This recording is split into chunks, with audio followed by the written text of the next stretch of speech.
আসসালামু আলাইকুম এভরিওয়ান, সবাই কেমন আছেন? আশা করছি যে যার মতো ভালো আছেন। আজ আমি আপনাদের সাথে শেয়ার করব পাকা বড়ই দিয়ে অনেক মজার আচার রেসিপি। তো টক ঝাল এই মিষ্টি আচারটা এত সহজে বানানো যায়, এটা আপনারা না দেখলে বুঝতেই পারবেন না। আশা করছি আপনাদের কাছে রেসিপিটি ভালো লাগবে, কারণ আমার এই রেসিপিটি দেখলে যে কেউ কিন্তু অনেক সহজেই এই আচারটা তৈরি করে ফেলতে পারবেন। তো চলুন আর কথা বাড়াবো না, চলে যাব মূল রেসিপিতে।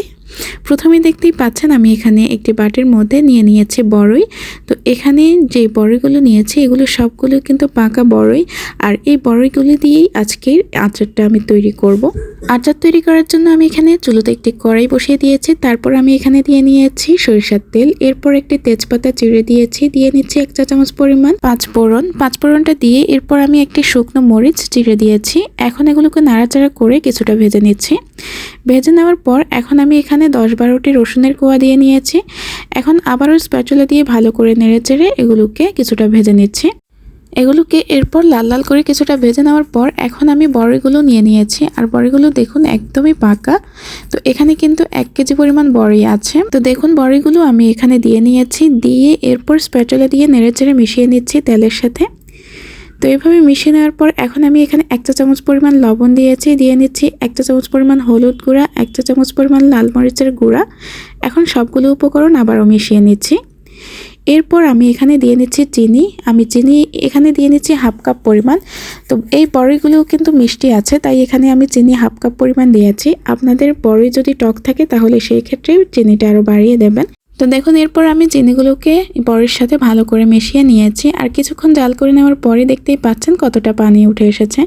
আর এই আচারের মধ্যে কোনো রকম বাড়তি পানি অ্যাড করবেন না, এতে করে আচারটা কিন্তু নষ্ট হয়ে যাবে। চিনি দেওয়ার কারণেই কিন্তু অনেকটা পানি বেরিয়ে যাবে, আর এটার মধ্যেই কিন্তু এগুলো সেদ্ধ হয়ে যাবে। তো এগুলো সেদ্ধ হতে থাক, এরই ফাঁকে আমি একটা এক্সট্রা মশলা তৈরি করে নেব। তো দেখুন 1 টেবিল চামচ আমি ধনিয়া নিয়েছি একটি প্যানের মধ্যে, তারপর নিয়েছি 1 চা চামচ পরিমাণ পাঁচফোড়ন, 1 চা চামচ পরিমাণ জিরা আর একটি শুকনো মরিচ এই প্যানের মধ্যে দিয়ে এখন এগুলোকে নাড়াচাড়া করে কিছুটা ভেজে নিচ্ছি।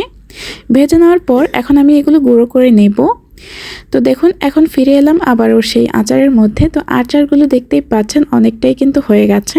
তো এখন এগুলোকে অনবরত নাড়াচাড়া করে এগুলোকে ভেজে নেব, আর স্প্যাচুলা দিয়ে এভাবে একটু হালকা চেপে চেপে দিলে এগুলো ভেঙে যাবে। তো দেখুন এমনিতে কিন্তু এগুলো নরম হয়ে গেছে। এখন আমি সেই মশলাটা দিয়ে নিচ্ছি, আর মশলাগুলো আমি গুঁড়ো করে নিয়েছি দেখতেই পাচ্ছেন। এই পর্যায়ে আমি এখানে দিয়ে নিচ্ছি ভিনেগার। তো কেউ এটাকে সিরকা বলে থাকেন। তো দেখুন ভিনেগারটা আমি দিয়ে নিয়েছি প্রায় 1/2 কাপ পরিমাণ, আর এই ভিনেগারটা দিয়ে নিলে কিন্তু বছরকে বছর এই আচারগুলো অনেক বেশি ভালো থাকবে। তো এগুলোকে এমনি নর্মালিও আপনারা 6 মাস পর্যন্ত রাখতে পারবেন, আর নর্মাল ফ্রিজে রাখলে প্রায় 2 বছর পর্যন্তই কিন্তু এগুলি ভালো থাকবে। তো দেখুন এগুলোকে নাড়াচাড়া করে আমি ভেজে নিচ্ছি, অনবরত নাড়াচাড়া করে যখন বুঝবেন যে এরকম আলাদা আলাদা হয়ে আসছে, দেখুন কড়াইতে কিন্তু একদমই লাগছে না, আর তেলটাও কিন্তু আলাদা হয়ে আসছে। তো এই পর্যায়ে দেখতেই পাচ্ছেন এগুলো হয়ে গেছে। আমি এগুলো নামিয়ে নিচ্ছি। নামিয়ে এখন আমি একটি বাটিতে এগুলো সার্ভ করে নিচ্ছি, আর দেখুন কতটা লোভনীয় হয়েছে, দেখেই কিন্তু জিভে জল এসে যাচ্ছে। তো অনেক সহজে এই মজার আচারটা আপনারা অবশ্যই তৈরি করে দেখবেন, তাহলে বুঝতে পারবেন এটা কতটা মজার। এটা আপনি বাসায় তৈরি করলে যে কেউ কিন্তু অনেক বেশি পছন্দ করবে, আর আপনারা অনেক বেশি প্রশংসা করবে। তো আশা করছি রেসিপিটি ভালো লেগেছে, আর ভালো লেগে থাকলে অবশ্যই আমার ভিডিওটিতে লাইক, কমেন্ট এবং শেয়ার করতে ভুলবেন না, আর আমার চ্যানেলটি সাবস্ক্রাইব করে সবসময় আমার পাশে থাকবেন। তো আজকে এই পর্যন্তই, সবাই ভালো থাকবেন। আল্লাহ হাফিজ।